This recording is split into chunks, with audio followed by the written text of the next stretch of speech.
Assalamu alaikum dear aspirants, I hope you are fine.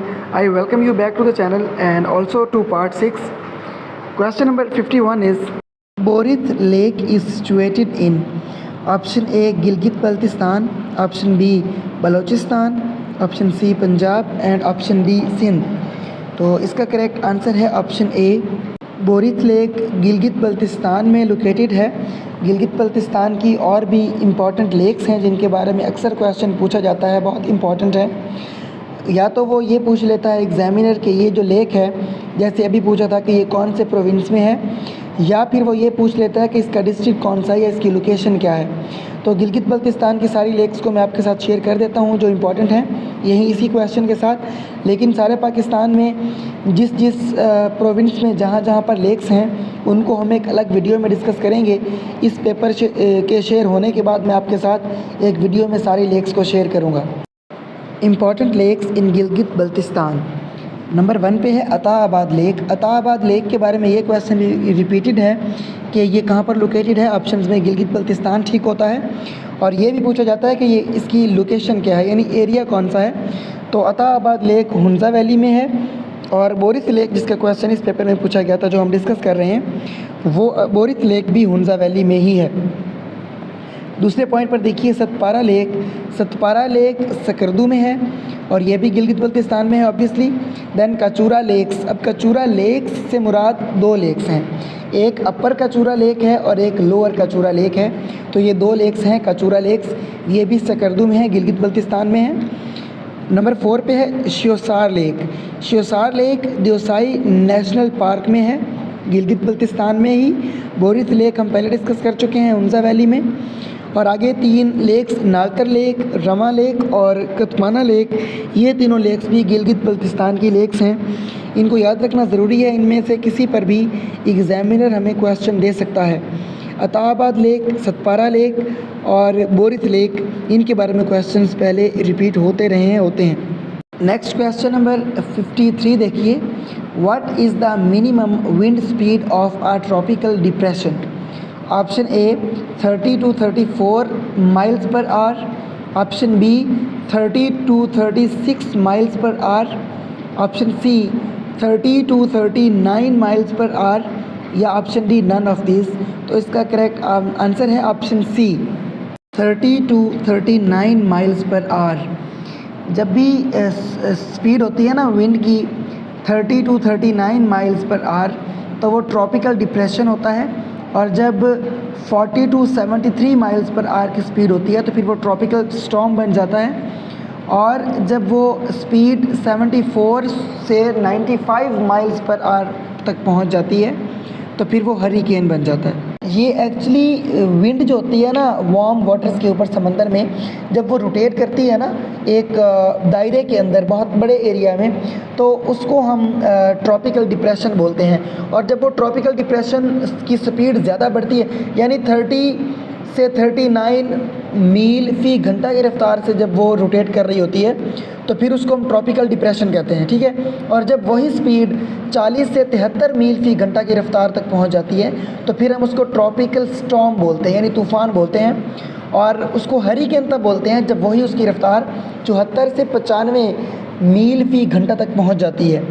वो जो दायरे में समंदर के अंदर विंड रोटेट कर रही होती है ना, उसका सारा ये चक्कर होता है। वही ट्रॉपिकल डिप्रेशन भी है, वही ट्रॉपिकल स्टॉर्म भी है और वही हरिकेन भी है, लेकिन उसकी रफ्तार मुख्तलिफ होती है जिस तरह से मैंने आपको बता दी है। Question number 53।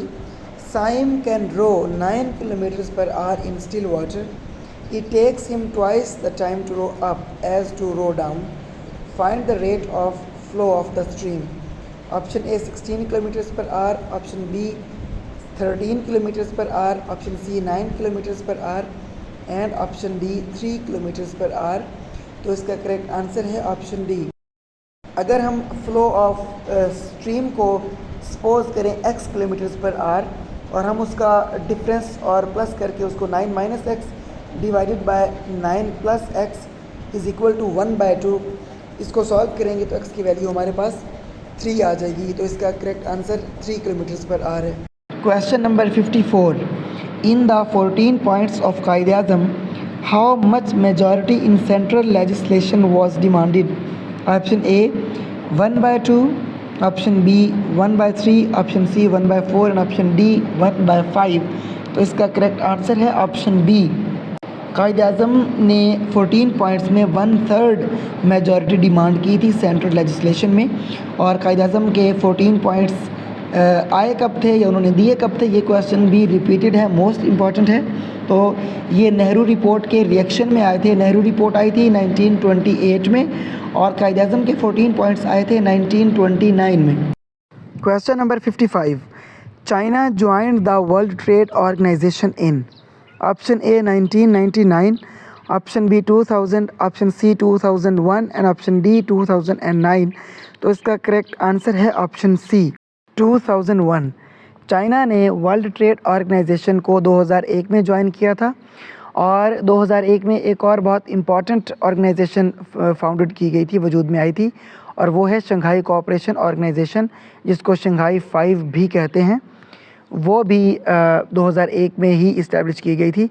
और अगर हम वर्ल्ड ट्रेड ऑर्गेनाइजेशन की बात करें तो World trade organisation was established on January 1 1995। 1995 को वर्ल्ड ट्रेड ऑर्गेनाइजेशन की इस्टेब्लिशमेंट होती है। ये क्वेश्चन भी बहुत इंपॉर्टेंट है। अंडर द मराकेश एग्रीमेंट, ये भी पेपर में पूछा जा सकता है कि World trade organisation was established in 1995 under the agreement of, आगे वो तीन या दो या जितने भी 4 एग्रीमेंट्स दे देगा तो पूछ लेगा कि किस एग्रीमेंट के तहत वर्ल्ड ट्रेड ऑर्गेनाइजेशन को इस्टेब्लिश किया गया था। तो वो मराकेश एग्रीमेंट है। नेक्स्ट पॉइंट हमारे पास आता है, created by 123 Nations that signed Marrakesh agreement on April 15 1994। 15 अप्रैल 1994 को 123 नेशंस ने, अक़वाम ने मराकेश एग्रीमेंट को साइन किया था, जिस एग्रीमेंट के तहत वर्ल्ड ट्रेड ऑर्गेनाइजेशन को, WTO को 1 जनवरी 1995 को इस्टेब्लिश किया जाता है।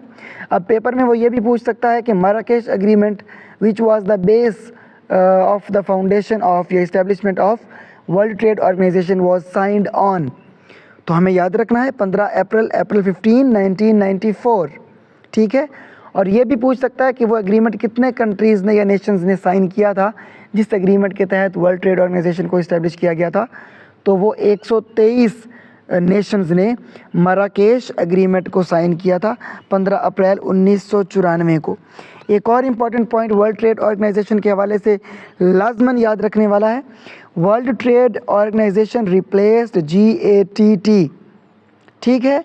यानी WTO ने किस ऑर्गेनाइजेशन को या किस बॉडी को रिप्लेस किया था, तो वो GATT था, general agreement on tariffs and trade, ठीक है।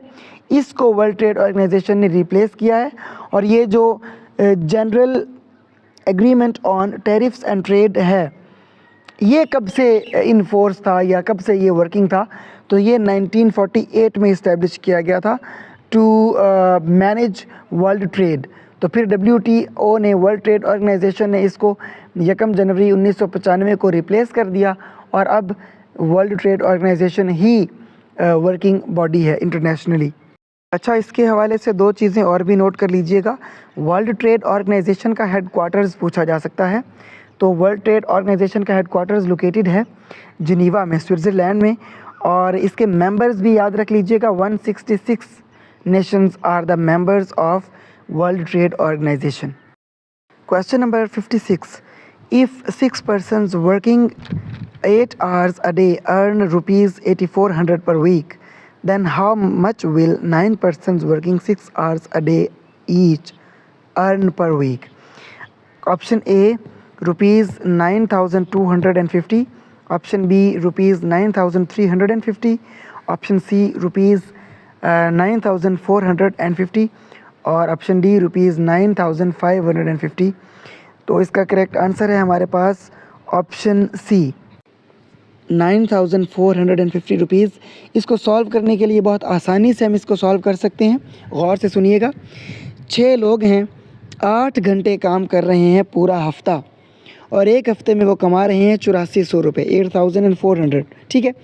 आप 6 पर्सन्स को मल्टीप्लाई करें 8 आवर्स के साथ, और एक हफ्ते में जितने दिन हैं 7 डेज़ हैं, 7 डेज़ में वो 8 घंटे काम कर रहे हैं। तो 7, 8 और 6 को आपस में जब आप मल्टीप्लाई करेंगे तो आपके पास 336 आंसर आ जाएगा। अब ये 336 टोटल वो घंटे हैं एक हफ़्ते में जितने में वो काम कर रहे हैं। 336 आवर्स पर वीक वो काम कर रहे हैं और वो सब के यानी 6 के 6 लोग 8 घंटे हर दिन 7 दिनों के लिए काम करेंगे तो वो 336 घंटे काम करेंगे एक हफ़्ते में। ठीक है, अब वो कमा कितने रहे हैं 8400। 8400 को जब आप डिवाइड करेंगे 336 के साथ तो आपका आंसर आ जाएगा ₹25 पर आवर।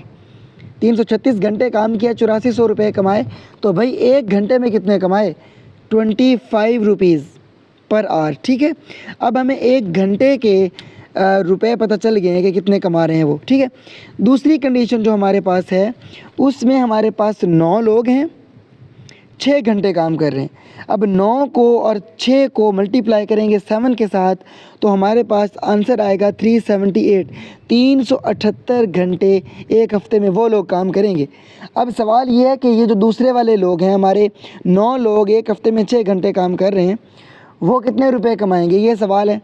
हमें पता है कि एक घंटे में 25 रुपये कमा रहे थे पिछली वाली कंडीशन के मुताबिक, तो हम इसको 9 को और 6 को और 7 को जब मल्टीप्लाई करेंगे आपस में तो वो हमारे पास 378 आ जाएगा। 378 को हम फिर मल्टीप्लाई कर देंगे। ये 378 आवर्स हैं हफ्ते में जो ये काम करेंगे, लेकिन रुपए कितने कमाएंगे तो हम उसको सीधा 25 से मल्टीप्लाई करेंगे तो हमारे पास आंसर आ जाएगा 9450। Question number 57, International Court of Justice is headed by option A president, option B vice president, option C chairman and option D registrar. तो इसका करेक्ट आंसर है option A. International Court of Justice is headed by the president, और International Court of Justice को World Court भी कहते हैं। इस पर एक कंप्लीट अलग वीडियो बनेगी, इसके सारे पॉइंट्स जो हैं उनको हम डिस्कस कर लेंगे। इसके हवाले से बहुत से क्वेश्चंस रिपीटेड हैं, इंपॉर्टेंट हैं, जैसे इंटरनेशनल कोर्ट ऑफ जस्टिस के जजेस कितने हैं, तो वो 15 हैं, और वो कितने अरसे के लिए इलेक्ट होते हैं, तो उनका टेन्योर होता है 9 ईयर्स का। इंटरनेशनल कोर्ट ऑफ जस्टिस के जजेस 9 ईयर्स टर्म के लिए सर्व करते हैं, और total International Court of Justice के जजेस की तादाद 15 है। ये दोनों क्वेश्चंस रिपीटेड हैं एंड मोस्ट इंपॉर्टेंट हैं। The length of the diagonals of a rhombus are 24 centimetre and 18 centimeter. Find the length of each side of the rhombus. Option A 10 centimeter, option B 13 centimeter, option C 15 centimeter and option D 17 centimeter. तो इसका correct answer है हमारे पास 15 centimetre. Question number 58 का जो correct answer है option सी है, और इसको फार्मूला लगाकर एक लंबे चौड़े तरीके से सॉल्व किया जाता है रोम्बस की साइड्स और लेंथ वगैरह फाइंड करने के लिए या एंगल्स वगैरह फाइंड करने के लिए। Next question number 59, Peljesac bridge is located in option A Croatia, option B Bosnia, option C Paris and option D Sarajevo. तो इसका करेक्ट आंसर है option A, Peljesac bridge is located in Croatia. Question number 60, the last question of this video. A, B and C can complete the work in 20, 12 and 8 days respectively. In how many days A and B together can complete the work? Option A 65 by 7 days, option B 41 by 3 days, option C 71 by 3 days and option D 30 by 4 days। तो इसका correct answer है option A. Solve करने से हमारे पास 65 by 7 days आता है, जो approximately 9.29 days बनते हैं, यानी 9 दिनों से कुछ ज़्यादा के टाइम में ए एंड बी वही काम कलेक्टिवली कंप्लीट कर सकते हैं। That's it for this video. See you in the next video with next 10 questions. तब तक के लिए अपना और अपनों का बहुत ख्याल रखिएगा। Keep studying and keep shining. अल्लाह हाफिज़।